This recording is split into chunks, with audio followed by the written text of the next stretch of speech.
They had no idea who they were dealing with. When a flight attendant forced a black family out of first class, it seemed like just another act of bias. But moments later, the truth came out. This family wasn't just wealthy. They owned the entire airline. What happened next changed everything. Before we start the story, comment below where you're watching from today. And if you enjoy stories like this, make sure to like, share, and subscribe for more. The boarding gate buzzed with activity as passengers moved quickly, eager to settle into their seats. Among them was a family of 3, James Anderson, his wife Celeste, and their 5-year-old son Liam. James, dressed in a tailored navy suit, carried a sleek leather briefcase. His demeanor exuded quiet confidence.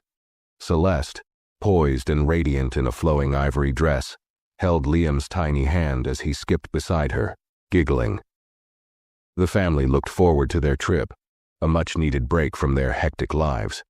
As they stepped into the aircraft's first-class cabin, the polished interiors shimmered under the warm cabin lights. James glanced at the seat numbers with a faint smile. "Here we are," he said to Celeste, guiding her and Liam to their seats.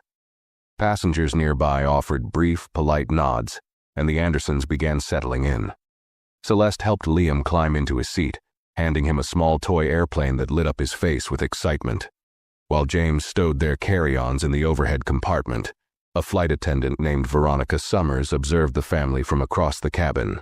Veronica's sharp gaze swept over them, her lips pressing into a thin line.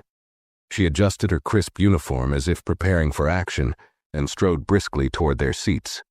Her forced smile barely concealed the judgment behind her eyes. "Excuse me," Veronica said, her voice carrying an edge of authority as she addressed James. "May I see your boarding passes?" James turned to her calmly and retrieved the passes from his jacket pocket. "Of course," he replied with a polite nod, handing them over.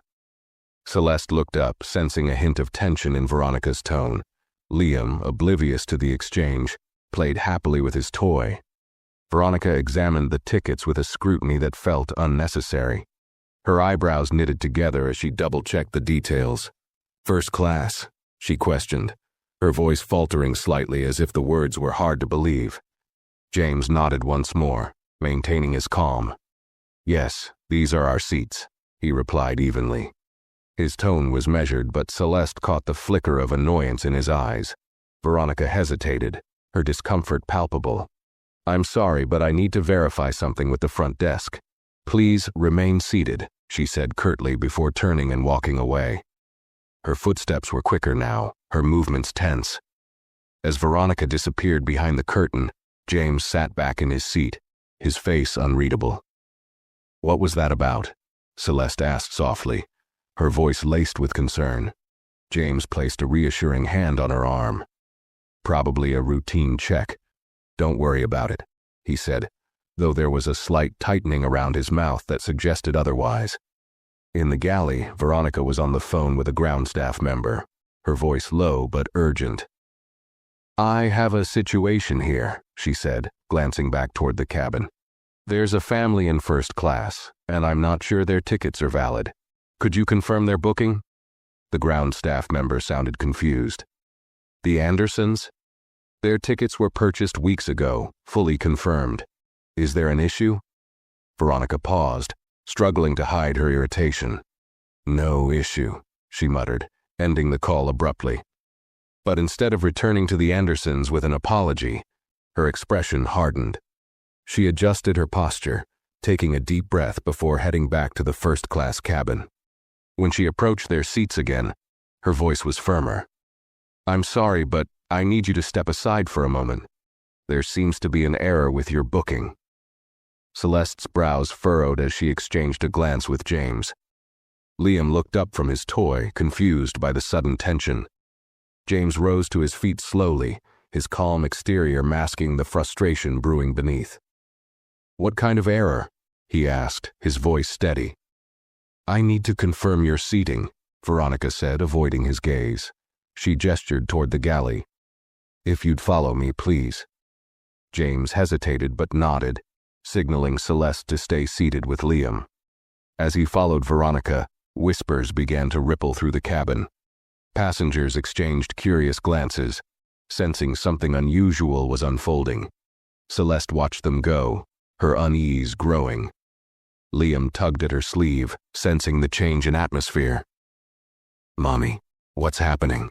he asked softly. She smiled at him, though her grip on his hand tightened slightly. "Nothing, sweetheart," she said gently.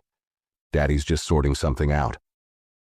But in her heart, she knew this was far from routine.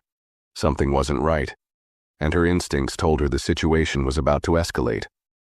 In the galley, James stood calmly, his presence unshaken as Veronica fumbled with her words.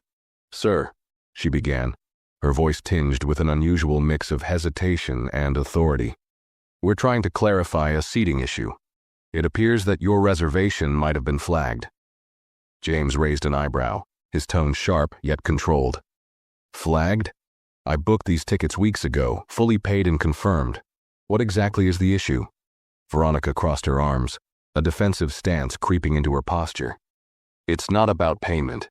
It's just that first class is a premium cabin, and we have to ensure all seating is accurate." James stared at her for a moment, processing the implication. His lips curved slightly, not in amusement but in disbelief. "Premium cabin?" he repeated. "Are you suggesting that I don't belong here?" Veronica stiffened, suddenly aware of how her words might have sounded. "Of course not," she replied quickly, her tone sharp as if to mask her discomfort. "I just need to follow protocol." James took a deep breath, his calm exterior betraying a flicker of irritation. "Very well," he said, his voice steady. "Let's resolve this quickly. My family is waiting." Meanwhile, back in the cabin, passengers whispered among themselves. Celeste felt the weight of their stares but kept her focus on Liam, who was now fidgeting with his toy. A middle-aged man seated across the aisle leaned toward her, his expression sympathetic. "Is everything okay?" he asked in a low voice. Celeste offered him a tight smile. "It's just a mix-up," she said, though her tone lacked conviction. The man nodded but cast a glance toward the galley, where James and Veronica had disappeared, sensing that there was more to the situation than met the eye. As James stood waiting, Veronica stepped away to speak with another flight attendant, a younger woman named Grace. Grace's brow furrowed as she listened, glancing toward James briefly. "Did you check the reservation system?" Grace asked, her tone cautious. Veronica frowned. "Yes, but it's not just about the ticket." "Look at him," she whispered, gesturing subtly in James's direction. "Does he seem like the usual first-class passenger?" Grace's eyes widened slightly in surprise. "You can't make those kinds of judgments," she replied firmly, her voice dropping to a whisper. "If his ticket is valid, that's the end of it."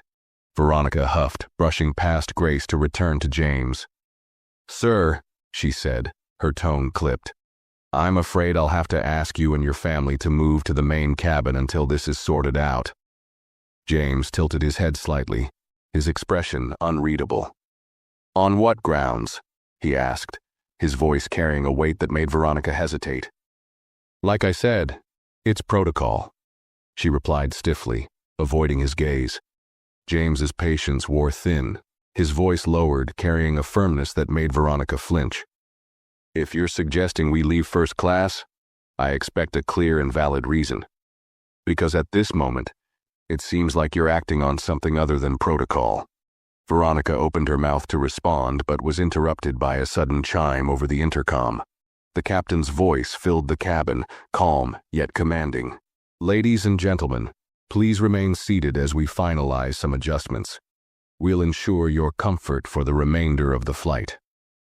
The announcement barely registered with Veronica, who felt her composure slipping. James gave her a long, pointed look before pulling out his phone. "Excuse me," he said curtly, turning away as he made a call.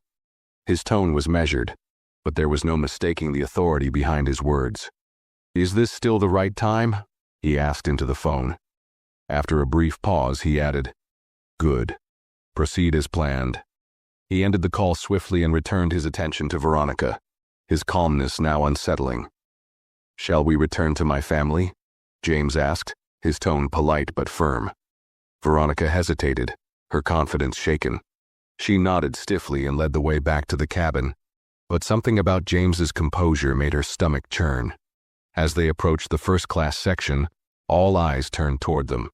James's return was met with murmurs, passengers clearly sensing the tension in the air. Celeste stood, her gaze meeting James's in silent question. He gave her a reassuring nod, but there was a subtle shift in his expression that only she noticed, a look that told her the situation was far from over. Veronica remained uneasy as she escorted James back to his seat.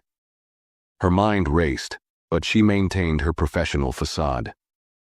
Celeste greeted James with a quiet, questioning look, but he gave her hand a reassuring squeeze. Liam, sensing his father's return, beamed and resumed playing with his toy airplane, oblivious to the tension simmering around him. Before James could fully settle in, Veronica returned, her face set in determination. "Sir," she began, her voice clipped, "we've decided that it would be best for you and your family to move to the main cabin until we can fully verify your reservation." Celeste's jaw tightened, but she kept her composure, glancing at James to gauge his reaction. James took a slow, deliberate breath and looked directly at Veronica, his voice calm but edged with steel. "Our tickets have been verified. We paid for these seats in full. If there's a valid reason for us to move, I'd like to hear it now." Veronica hesitated, her confidence faltering under James's unyielding gaze. Other passengers began to take notice, their murmurs growing louder. An elderly woman a few rows away whispered to her companion, "They've been perfectly polite. What's the issue?" A younger man seated nearby interjected loudly enough for others to hear, "They're paying customers like the rest of us. Why are they being singled out?" The rising voices seemed to rattle Veronica further. "Sir, I don't want to escalate this," she said, her tone sharpening. "Please cooperate, or I'll be forced to involve security." Celeste's eyes narrowed, her patience clearly wearing thin. Before she could speak, James raised a hand gently, signaling for her to stay calm. He stood slowly, adjusting his suit jacket with deliberate precision. "If you're calling security," he said evenly, "make sure they come prepared, with an explanation." The challenge in his tone sent a ripple through the cabin. Veronica's face reddened slightly, but she held her ground. "Please gather your belongings," she insisted, her voice now betraying a hint of desperation. James locked eyes with her for a long moment before turning to Celeste. "It's fine," he said softly, his calm demeanor as steady as ever. "Let's go." Passengers watched in silence as James, Celeste, and Liam stood to collect their things. Liam clung to his toy airplane, his earlier excitement now dimmed by confusion. Celeste kept her head high, her expression unreadable as she held Liam's hand. James led the way toward the main cabin, his steps measured and deliberate, even as the weight of countless eyes bore down on them.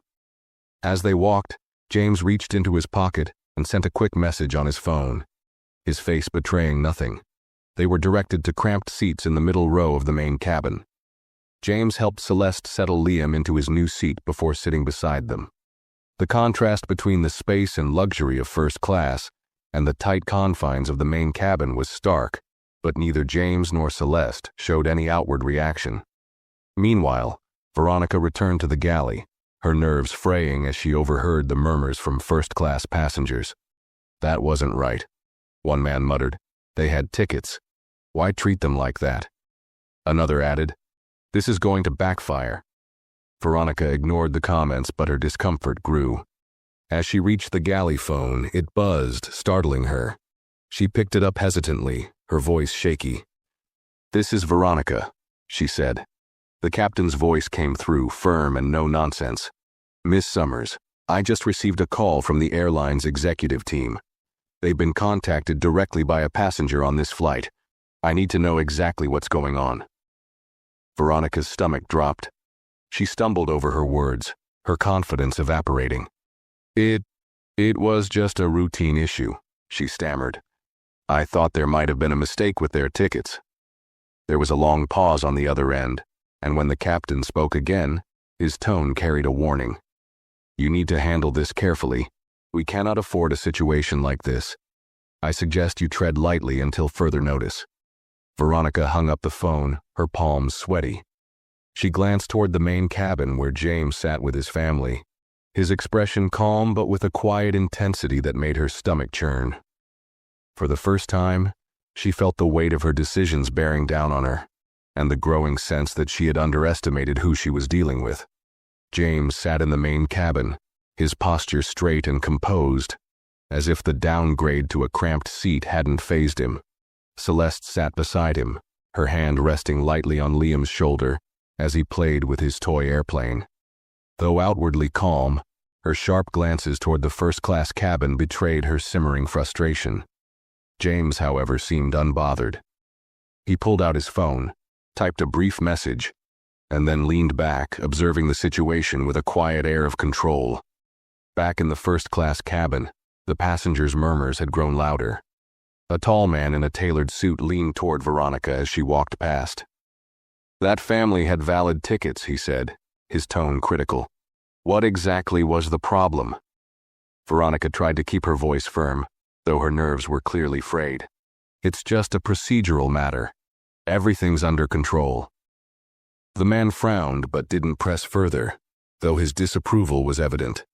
Veronica hurried back to the galley where her colleague Grace was organizing refreshments. Grace shot her a disapproving glance as she handed over a tray of drinks. "You need to fix this," Grace said in a low voice. "That man isn't just any passenger. He's been calm, but I can tell he's not letting this slide." Veronica bristled. "I was just following protocol. It's not my fault if people can't handle being questioned." Grace set the tray down with more force than necessary, her patience clearly wearing thin.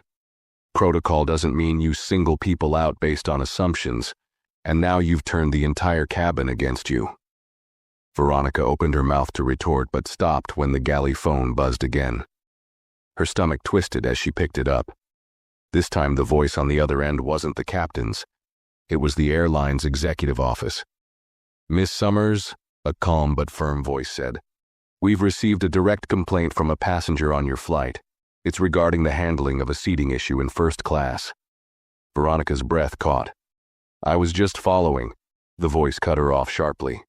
"Save your explanations. You've removed a family with fully confirmed first-class tickets. The passenger in question is James Anderson.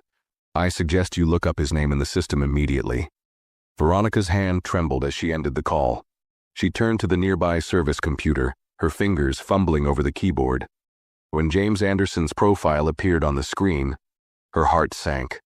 Beside his name was a special designation: Executive Level Primary Shareholder. Veronica's mouth went dry. This wasn't just any passenger.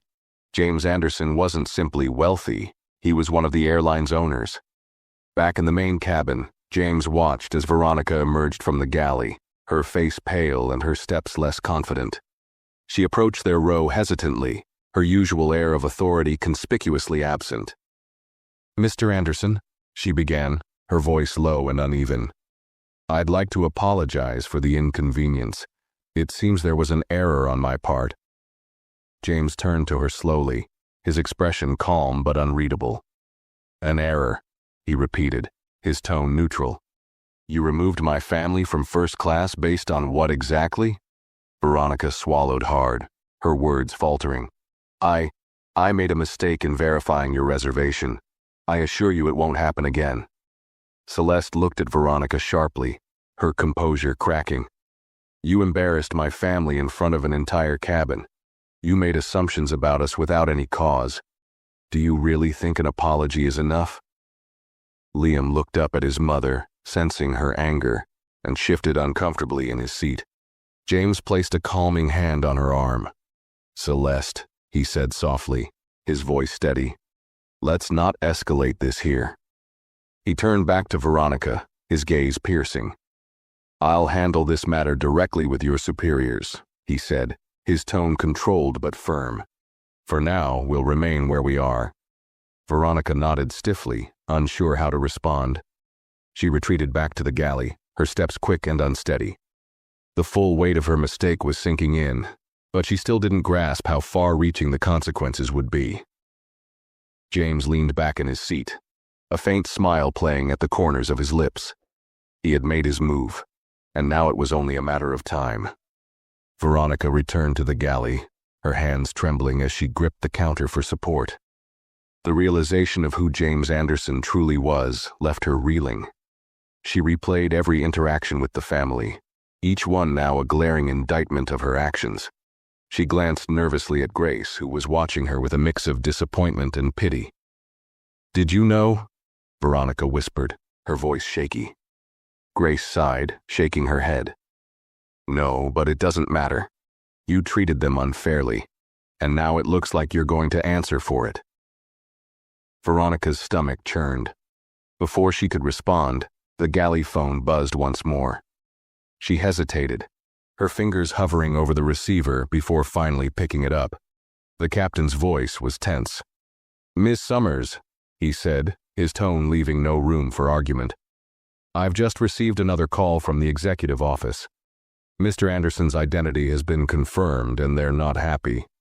The instructions are clear. He and his family are to be reinstated in first class immediately.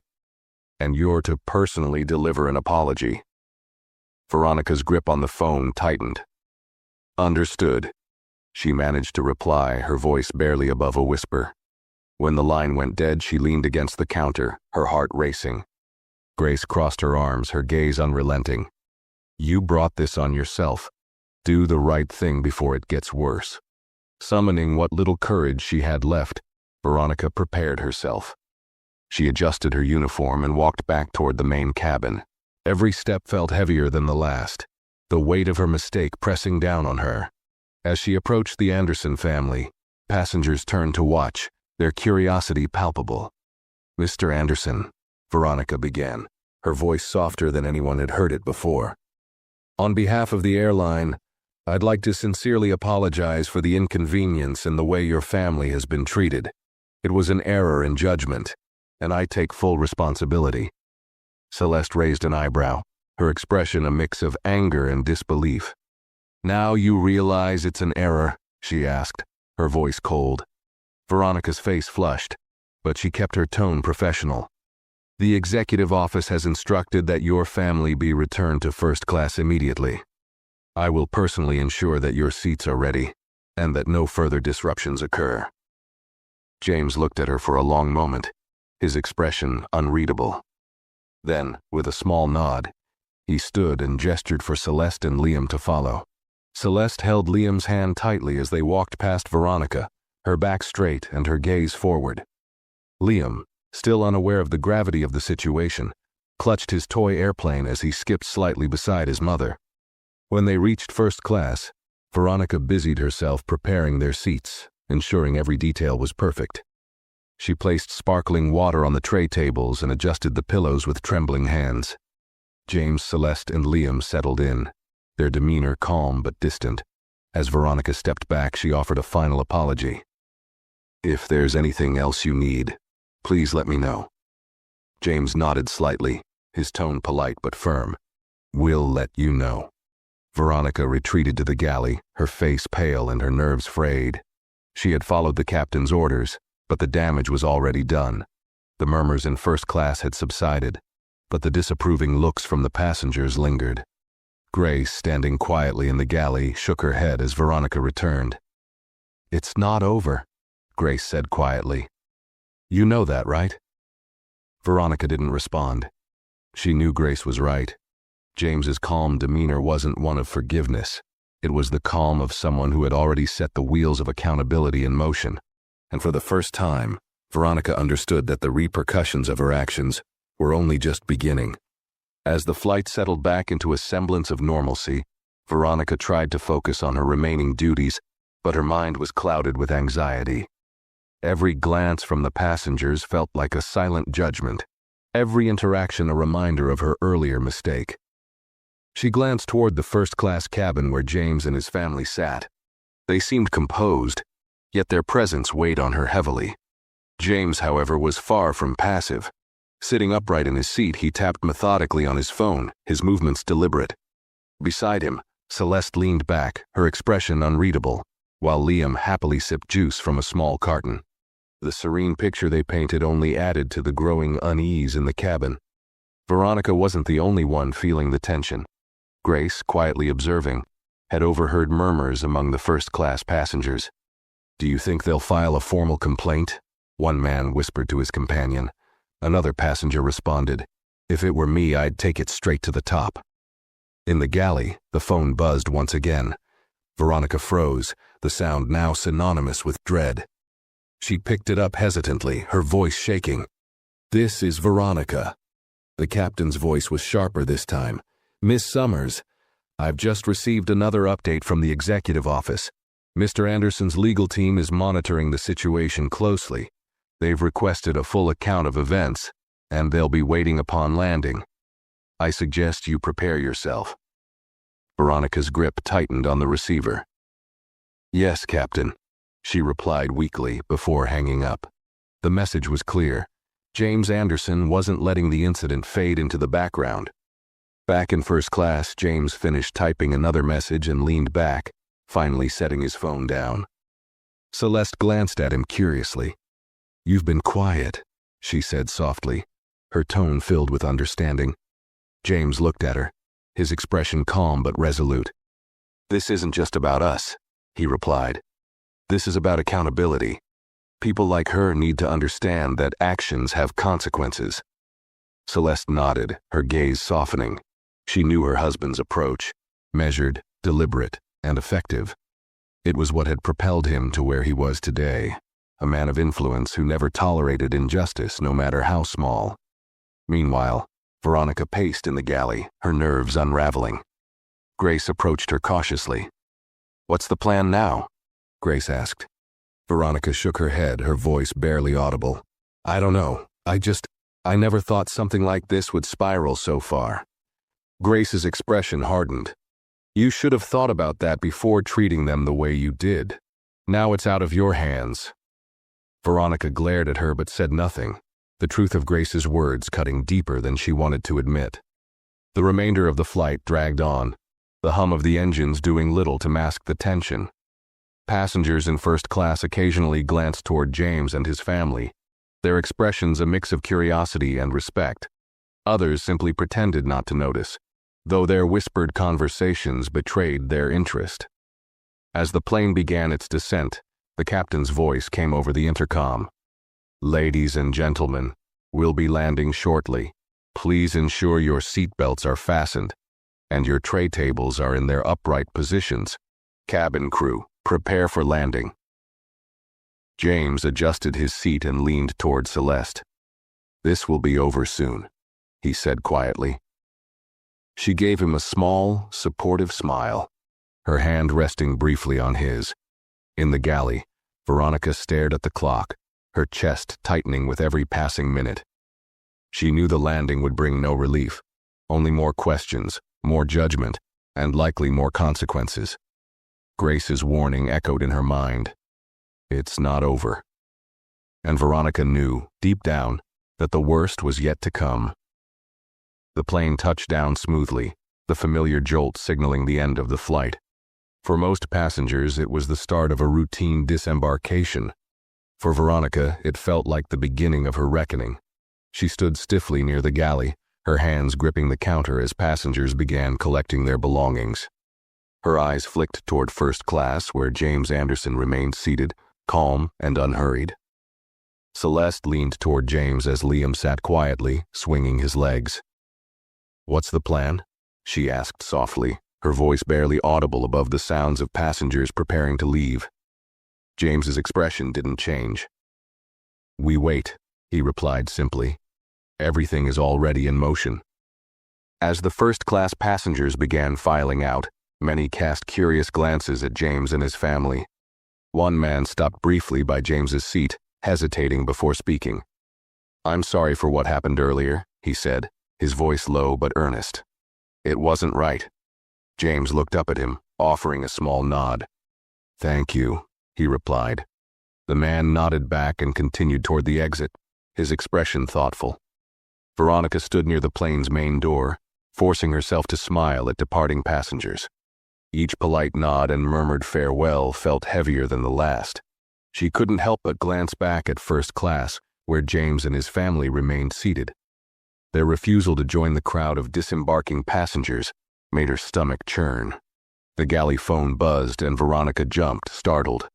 She grabbed it quickly, her voice cracking as she answered. "This is Veronica." It was the captain again, his tone clipped. "Security will be waiting at the gate. They've been briefed by the executive team. You're to stay on board and provide a full account of your actions. Do not leave the plane until instructed." Veronica's heart sank.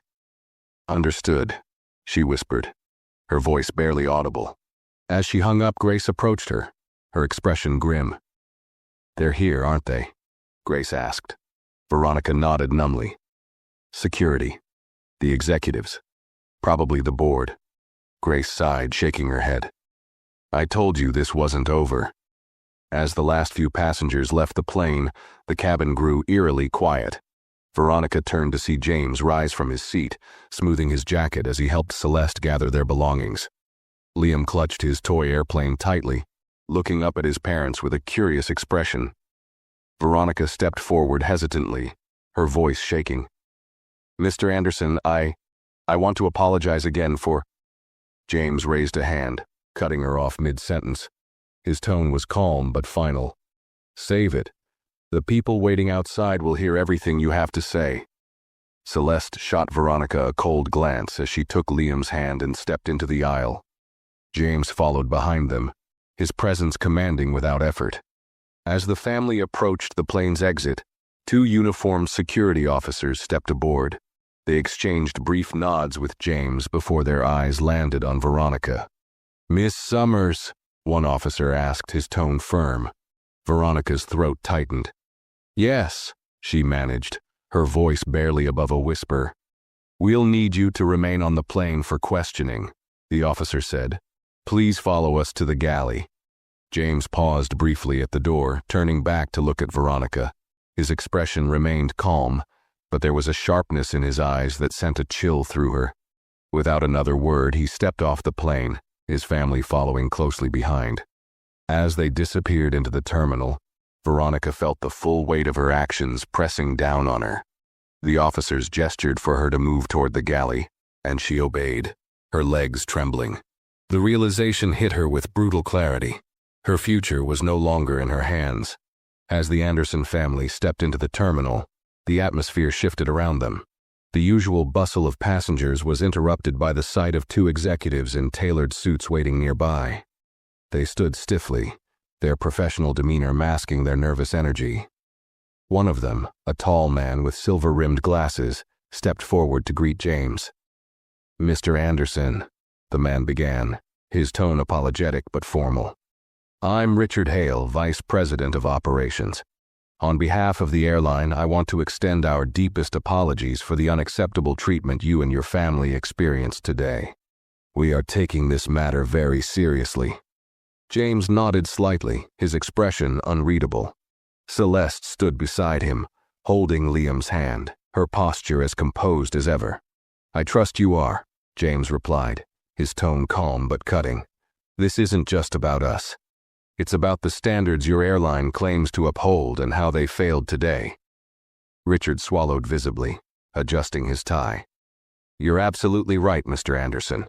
We are already initiating a thorough review of our policies and training programs to ensure that nothing like this happens again. I assure you, accountability will be taken." James tilted his head slightly, his eyes narrowing. "Accountability," he repeated. "That's exactly what I expect. I also expect to see tangible changes, not just promises. Words won't repair the damage caused by actions or assumptions." Richard nodded quickly. "We've already begun the process of reviewing the incident. The flight attendant involved will be questioned and held responsible for her actions. If you have time, the CEO himself would like to meet with you to discuss this further." James glanced at Celeste, who gave a subtle nod of agreement. "Schedule the meeting," James said. "I'll make time." As the Andersons walked toward the baggage claim, the executives lingered, exchanging uneasy glances. Back on the plane, Veronica sat in the galley, flanked by the 2 security officers. Her hands trembled slightly as she stared at the table in front of her. The air felt heavy, and the silence was oppressive. One of the officers broke the silence. "Miss Summers, we're going to need a detailed statement about the events on this flight. The airline's executive team is already reviewing the complaint filed by Mr. Anderson." Veronica's eyes darted between the two officers. I didn't know who he was," she stammered. I thought there was an issue with their tickets." One of the officers frowned, his gaze steady. "Miss Summers, the issue wasn't with their tickets. The issue was with your actions. What made you decide to remove a family with confirmed first-class reservations?" Veronica hesitated, her mouth opening and closing as she tried to find the right words. Her voice came out weak and defensive. "I was following protocol. I thought they might have been in the wrong section. First class it's premium seating, and they—" She stopped herself, realizing how her words sounded. The officer's expression hardened. "And they what, Miss Summers?" "Didn't look the part?" Veronica's face flushed. "No, I didn't mean that. I made a mistake. I didn't intend for this to happen." The second officer leaned forward, his voice sharper. "Intentions don't matter here. What matters are your actions, and those actions have consequences. Do you understand the severity of this situation?" Veronica nodded quickly, her throat dry. She felt cornered, every word she said seeming to dig her deeper into trouble. "I didn't mean to cause any harm," she said, her voice trembling. "I was just trying to do my job." The first officer exchanged a glance with his colleague before speaking again. "Your job is to ensure that passengers are treated with respect and dignity. What happened here today was the opposite of that."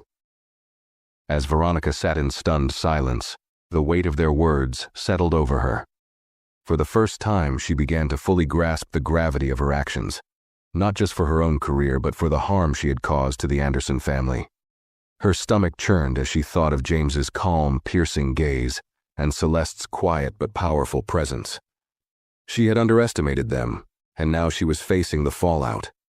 Meanwhile, in the terminal, the Andersons arrived at the baggage claim. Liam, holding tightly to his toy airplane, watched the conveyor belt with excitement. James and Celeste stood quietly, their calm exterior masking the whirlwind of emotions beneath the surface. "Do you think they'll actually do anything?" Celeste asked, her voice low. James glanced at her, his eyes thoughtful. "They'll have no choice," he replied. "The airline's reputation is at stake now. If they don't act, this will become a much bigger problem for them." As the conveyor belt began moving, James's phone buzzed in his pocket. He pulled it out, reading the notification. It was a message from his legal team, confirming that the incident had already been escalated to the airline's board of directors. James's lips curled into a faint smile as he put the phone away. "They'll act," he said simply, his tone carrying a quiet confidence. "And if they don't, I'll make sure they regret it." The family collected their luggage and moved toward the exit, their steps steady and purposeful. Behind them, whispers from passengers who had witnessed the earlier incident filled the air. Some expressed sympathy, others outrage, but one thing was clear. The events of this flight wouldn't be forgotten anytime soon. For James, the day wasn't over yet. There were meetings to attend, decisions to make, and changes to enforce. As he stepped into the waiting car outside the terminal, he glanced back at the airport one last time. The storm he had set in motion was only beginning. The drive away from the airport was quiet, but the weight of the day hung heavily in the air. James stared out the car window, his fingers drumming lightly on the leather seat. Celeste sat beside him, her hand resting on Liam's lap as the boy dozed off, his toy airplane still clutched in his small hands. The hum of the car engine was the only sound, but James's mind was far from at rest. "We can't let this go, James," Celeste finally said, breaking the silence. Her voice was calm but carried an edge of determination. "This wasn't just an insult to us. It's a reflection of something bigger. If this can happen to us, imagine how often it happens to people without the means to fight back." James nodded slowly, his gaze fixed on the passing cityscape. "I know," he said quietly. "That's why I've already set the wheels in motion. This isn't just about today. It's about setting a precedent. Celeste leaned back, her expression softening. She trusted James's methodical nature, his ability to turn personal affronts into broader change. But part of her still simmered with anger at the humiliation they'd endured. It wasn't just her, she added, her tone sharpening. It was the entire system that made her think she could act that way. James turned to her, his eyes meeting hers. That's exactly what we're going to address, he said firmly. As the car pulled into the driveway of their home, Liam stirred, rubbing his eyes and yawning. Celeste scooped him up, carrying him inside while James lingered in the car for a moment. He pulled out his phone and reviewed the messages from his legal team. There was already confirmation that the airline's board had been notified of the incident, along with an official statement from their public relations team expressing regret and promising immediate action. But James wasn't interested in hollow words or surface-level damage control. He composed a quick email, addressed to the airline's CEO, and copied to the board of directors. The tone was professional but unyielding. The treatment my family and I experienced on Flight 237 today was unacceptable and reflective of deeper issues within your company. This is not about a single employee's behavior. It's about the culture that allowed such behavior to occur. As a primary shareholder, I am requesting a full investigation into this incident and a detailed plan for corrective action.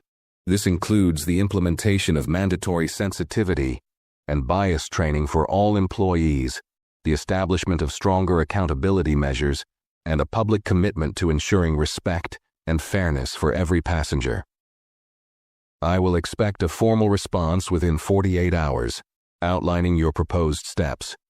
Please understand that this is not a request. It is an expectation. After hitting send, James stepped out of the car, his mind focused on what lay ahead. Inside the house, Celeste was tucking Liam into bed. When she rejoined James in the living room, she found him seated at his desk, already reviewing documents on his laptop. "Do you think they'll listen?" she asked, sitting across from him. "They'll have no choice," James replied, not looking up. "This isn't just a PR issue for them. It's a liability, and I intend to make sure they understand that." Meanwhile, back at the airport, Veronica sat in a stark conference room, her nerves frayed and her thoughts racing. She had been escorted there after the security officers finished their initial questioning. Now, she waited for the airline's internal review team to arrive.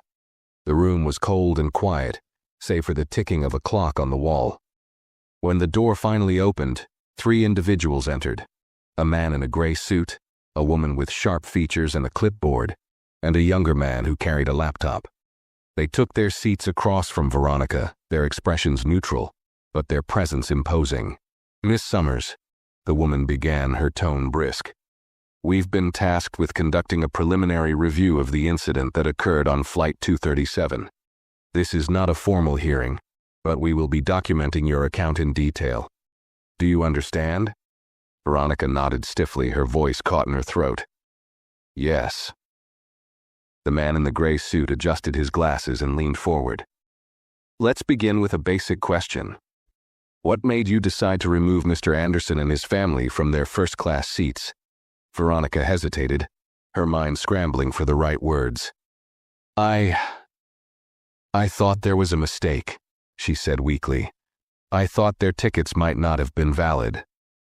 The younger man typed something into his laptop, the sound of the keys echoing in the silent room. The woman with the clipboard raised an eyebrow. "You thought?" she repeated.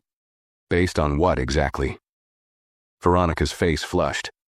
They didn't look like first-class passengers," she admitted, her voice barely above a whisper.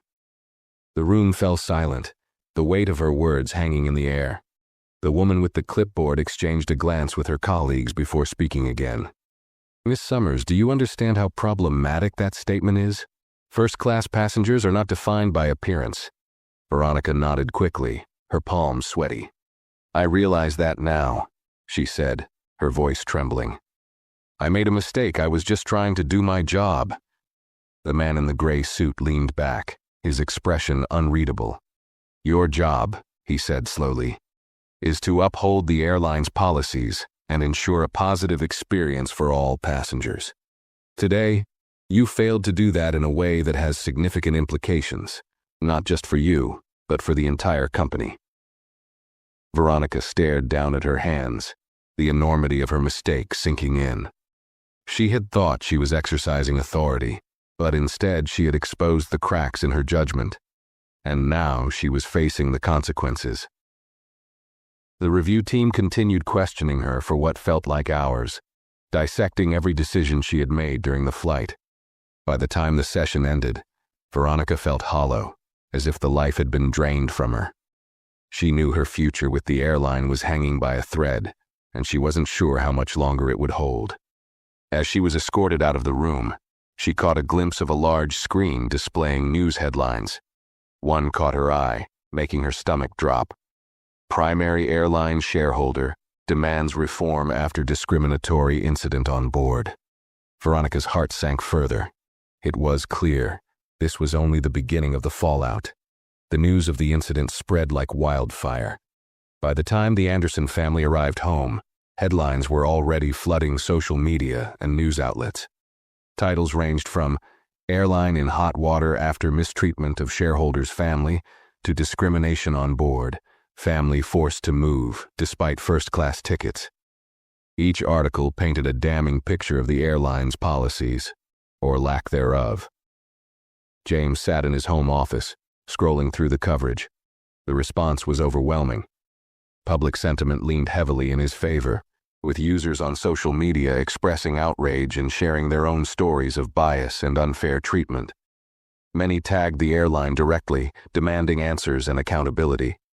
James's phone buzzed nonstop with calls and messages, but he ignored most of them, focusing instead on preparing for his meeting with the airline's CEO the following day. In the living room, Celeste watched a news segment that featured a panel discussion about the incident. "This isn't just about a family being moved from their seats," one commentator argued. "This is about the systemic biases that persist in customer-facing industries. The fact that this family had to endure such humiliation, despite having valid tickets, highlights a deeper issue." Celeste muted the television, her expression thoughtful. She turned to Liam, who was happily building a tower with his blocks, blissfully unaware of the storm swirling around them. She envied his innocence but felt even more determined to protect it. The ordeal had shaken her, but it had also reminded her why they couldn't let this go. Meanwhile, at the airline's headquarters, the executive team was in crisis mode. The CEO, Robert Langston, stood at the head of a conference room table, his expression grim. Around him, senior executives pored over reports, media coverage, and social media analytics. The situation was spiraling out of control, and every passing hour brought more bad press. "This is a disaster," one executive muttered, flipping through a stack of papers. "We've had PR issues before, but this is different. This involves one of our primary shareholders. If we don't handle this carefully, we could lose him. And worse, our reputation." Robert held up a hand, silencing the room. "What's the status on the internal review?" he asked, his tone clipped. A senior HR manager cleared her throat. "We've completed the preliminary questioning with the flight attendant involved. Her actions were clearly based on bias, though she claims it wasn't intentional. She's been suspended pending further investigation." Robert frowned, his jaw tightening. "Suspended? That's not enough. We're dealing with a shareholder who has direct access to our board. We need to show decisive action." Another executive chimed in cautiously. "We're preparing an official apology and outlining new training initiatives. We've already reached out to Mr. Anderson's team to schedule a meeting." Robert nodded, but his expression remained tense. "Good. But it won't be enough to placate him. He's not just angry. He's a man who understands leverage. He's going to push for systemic change, and we have to be ready to deliver." The room fell silent, the weight of his words sinking in. They all understood the stakes. This wasn't just about resolving one incident. It was about addressing a culture that had allowed such an incident to occur in the first place. Back at her apartment, Veronica sat on her couch, staring blankly at the termination notice on her laptop screen. The message from HR had been brief and cold. Your actions during Flight 237 were deemed a violation of our company's core values and customer service policies. Your employment with the airline has been terminated, effective immediately. Her hands trembled as she reread the email, the words blurring together. In the span of a single day, her career had unraveled. The job she had prided herself on for years was gone, and she had no one to blame but herself. Veronica's phone buzzed with notifications, texts from friends and family who had seen the news. Most messages were sympathetic, but a few were bluntly critical. She didn't respond to any of them. The shame was too heavy, and she wasn't ready to face the full extent of her failure. She turned on the television, hoping for a distraction, but instead she was confronted with a news anchor discussing the incident. The words stung. The airline's handling of this situation has sparked outrage, particularly given the clear racial undertones of the flight attendant's actions. This is a stark reminder that unconscious bias can have real, damaging consequences. Veronica switched off the TV, burying her face in her hands.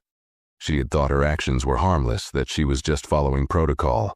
But now, the truth was glaringly obvious. Her biases had blinded her, and her snap judgment had caused harm not only to the Andersons, but to the reputation of the company she once loved. For the first time, Veronica felt the full weight of what she had done. Not just the loss of her job, but the damage she had caused to others. She picked up her laptop, hesitating for a moment before typing an email. The recipient was the Anderson family. Dear Mr. and Mrs. Anderson, she began. I am writing to apologize sincerely for my actions on Flight 237. I now realize how my biases influenced my decisions, and I deeply regret the hurt and humiliation I caused your family. My actions were inexcusable, and I take full responsibility for them. She paused, her fingers hovering over the keyboard. She didn't expect forgiveness, but she wanted to express her regret. After finishing the email, she hit send and sat back, staring at the screen. It was a small step, but it was all she could do. As night fell, James sat in his study, reviewing a draft of the airline's proposed plan for reform. It was thorough, outlining mandatory training programs, new accountability measures, and a commitment to fostering a more inclusive culture. While it was a step in the right direction, James knew it would take more than words to enact real change. Celeste entered the room holding a cup of tea. Is this what you wanted? She asked, gesturing to the documents on his desk. James looked up, his expression thoughtful. It's a start, he said, but it's not enough. Not yet. He set the papers aside and took the tea from her, his gaze softening. This isn't just about punishing one person. It's about ensuring no one else has to go through what we did. Celeste nodded, placing a hand on his shoulder. Then let's make sure they follow through. James smiled faintly, the determination in his eyes unwavering. The fight wasn't over, but neither was his resolve. The next morning, James arrived at the airline's headquarters for his scheduled meeting with Robert Langston, the CEO. The building was sleek and modern, towering above the bustling city streets. A professional-looking assistant greeted James in the lobby, her demeanor respectful but visibly nervous. Mr. Anderson, she said with a slight bow of her head, Mr. Langston is expecting you. Right this way. James followed her through the polished corridors, his footsteps measured and deliberate. Employees they passed exchanged furtive glances, aware of who he was and why he was there. When they reached the executive conference room, the assistant opened the door and gestured for him to enter. Robert Langston stood to greet James, extending a hand. Mr. Anderson, thank you for taking the time to meet with us. We deeply regret the circumstances that brought us here. James accepted the handshake, his expression calm but firm. Let's get straight to it, he replied, taking a seat. Regret is only meaningful if it's followed by action. Robert nodded, his face tightening. I completely agree. Allow me to walk you through the steps we've already taken." He gestured to a large screen on the wall, which displayed a detailed presentation. "Our response includes several immediate measures," Robert began. "First, the flight attendant involved has been terminated. We've also launched mandatory sensitivity and bias training for all employees, starting with customer-facing roles. Additionally, we're implementing a stricter accountability framework to address and prevent incidents like this in the future." James listened without interrupting, his eyes scanning the slides on the screen. The proposed changes were comprehensive, but he wasn't ready to accept them at face value. When Robert finished, James leaned forward, his hands clasped. "This is a step in the right direction," James said. "But let's not pretend that firing one person and announcing training programs will fix the underlying issues. This isn't just about one incident. It's about the culture of your organization. That takes more than policy updates. It takes consistent, measurable change." Robert looked uneasy but nodded. "You're absolutely right. We're committed to ensuring this goes beyond surface-level adjustments." James tapped the table lightly, his tone steady. "I want monthly progress reports on the implementation of these changes. I want to see data, employee feedback, incident trends, and measurable improvements. And I want an independent review conducted by a third party, not your internal team." Robert hesitated for a moment, then nodded again. "We can arrange that. Anything else?" James's gaze hardened slightly. "Yes, I also want a public apology, not just to my family but to every passenger who has experienced discrimination while flying with your airline. This isn't just about me. It's about setting an example." Robert's expression tightened, but he didn't argue. "Understood. We'll issue a formal statement today." James sat back, his demeanor calm but commanding. "Good. I'll be watching closely, Mr. Langston. Don't mistake my cooperation for complacency." The tension in the room was palpable as Robert nodded once more. "We won't disappoint you," he said quietly. As James left the headquarters, his phone buzzed with notifications. Social media was still abuzz with discussions about the incident, with hashtags like #Airline Accountability and #Bias in Flight trending globally. James scrolled through the posts briefly, noting the widespread support, but also the calls for deeper systemic change. This wasn't just about his family anymore. It had become a flashpoint for a larger conversation. Back at home, Celeste was seated at the kitchen table, her laptop open as she read an email from the airline's PR team. The message outlined their planned public statement, which included an apology and a commitment to addressing the issues raised by the incident. Celeste forwarded the email to James with a simple note. "What do you think?" James read it as he entered the house, setting his bag down. He replied with a single word: "Adequate." Celeste looked up as he entered the kitchen, a knowing smile on her face. "Adequate?" she teased lightly. "That's high praise from you." James chuckled, leaning against the counter. "It's a start," he said, "but there's still a long way to go." Celeste nodded, her expression thoughtful. "Do you think they'll follow through? Or is this just damage control?" James's eyes narrowed slightly. "If they don't follow through, I'll make sure they wish they had." At the airline, the ripple effects of the incident were already being felt. Employees gathered in break rooms and hallways, whispering about the changes that were coming. Some were relieved, welcoming the focus on bias and accountability. Others were skeptical, doubting that a company so large could change its culture so quickly. Veronica, meanwhile, was nowhere to be seen. Her termination had been the subject of quiet conversations among her former colleagues, many of whom expressed shock at how quickly the situation had escalated. But for those who had witnessed her actions firsthand, the consensus was clear. She had crossed a line, and the consequences were unavoidable. Grace, who had worked closely with Veronica on the flight, reflected on the ordeal as she prepared for her shift. She had always known that the airline's culture had its flaws, but seeing them so blatantly exposed had been a wake-up call. She vowed to approach her own work differently, ensuring that no passenger ever felt the way the Andersons had been made to feel. That evening, as James and Celeste prepared for bed, Liam peeked into their room, his toy airplane clutched in his hand. "Mommy, Daddy?" he asked, his voice small. "Are people still mad about what happened on the plane?"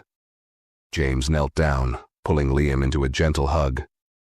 "Some people are upset, buddy," he said softly, "but it's because they want things to get better, and we're helping them do that." Liam nodded, his eyes wide. "Are you going to fix it?" James smiled, ruffling his son's hair. "That's the plan." As Liam returned to his room, Celeste looked at James, her expression a mix of pride and determination. "We are going to fix it," she said quietly. "Not just for us, but for everyone." James nodded, his resolve unwavering. "This isn't the end," he replied. "It's just the beginning." The following morning, news outlets buzzed with the airline's public statement, which had gone live overnight. The apology was thorough and direct, acknowledging the incident involving the Anderson family and outlining immediate steps being taken to address the broader issues. The statement read, in part, "We deeply regret the incident that occurred on Flight 237, involving Mr. Anderson and his family. This event does not reflect our values, and we are committed to taking meaningful action to prevent such situations in the future. Effective immediately, we are implementing mandatory training programs, strengthening our policies, and conducting a third-party review of our organizational practices to ensure equity and respect for all passengers." The statement ended with a direct apology to the Anderson family, recognizing James's role as a shareholder and, more importantly, as a valued customer who deserved better. Social media exploded with reactions. While some commended the airline for owning up to its mistakes, others were skeptical, accusing the company of damage control. The hashtags #accountability matters and #flyfair continued to trend, fueling debates about systemic biases in customer service industries. James read the statement while sitting at the breakfast table, his expression thoughtful. Celeste, seated across from him with a cup of coffee, watched him closely. "Well?" she asked. "It's a solid first step," James said, setting his phone down. "But now they'll have to prove they mean it." Celeste nodded, her expression serious. "And what about Veronica? Do you think she learned anything from all of this?" James paused, considering the question. "That's not up to me," he said finally. "But I hope she did. People like her are part of the problem, but they can also be part of the solution if they're willing to change." Meanwhile, Veronica sat in her small apartment, scrolling through the same news coverage. The public apology from the airline had done little to ease her sense of guilt. If anything, it deepened it. Every headline, every comment about the incident felt like a personal indictment. She opened her email inbox, rereading the message she had sent to the Anderson family the night before. There had been no response yet, but she hadn't expected one. She wasn't sure she deserved forgiveness, but sending the apology had felt necessary, a small step toward taking responsibility. Her phone buzzed, pulling her out of her thoughts. It was a text from Grace. "Grace, I heard about your termination. I hope you're doing okay. This whole thing has been a mess, but maybe it's a chance to start fresh." Veronica stared at the message for a long moment before replying. "Veronica, thanks, Grace, I'm trying. I have a lot to think about." Grace's reply came quickly. "Grace, if you ever want to talk, let me know. We've all made mistakes. It's how we learn from them that matters." Veronica set the phone down, her mind racing. Grace's words stuck with her. It's how we learn from them that matters. She wasn't sure what her next step would be, but she knew she couldn't go back to who she had been before. Change had to start somewhere, and it had to start with her. At the airline's headquarters, Robert Langston stood in front of the board of directors, presenting the company's plan for reform. James sat at the end of the table, his presence commanding even in silence. The room was tense as Robert outlined the changes being implemented, from the new training programs to the independent reviews. When Robert finished, he turned to James.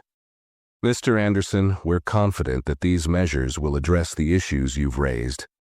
We value your feedback and your commitment to holding us accountable. James leaned forward, his gaze sharp.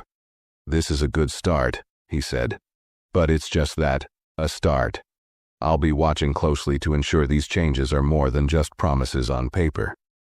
The board members exchanged uneasy glances, but none dared to argue.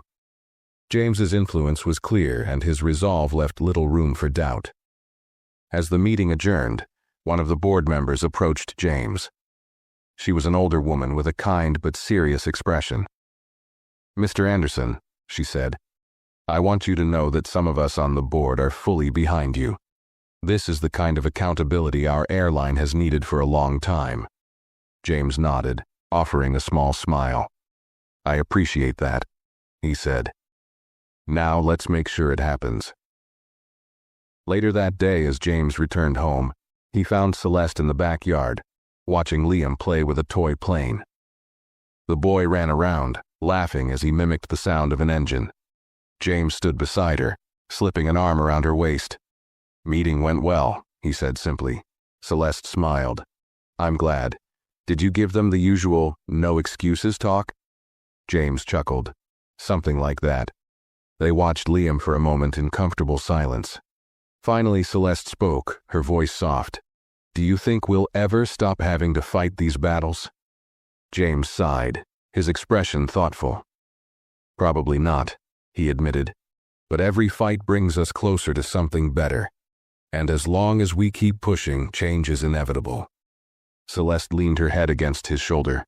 "Well, if anyone can make it happen, it's you." James smiled, his gaze steady.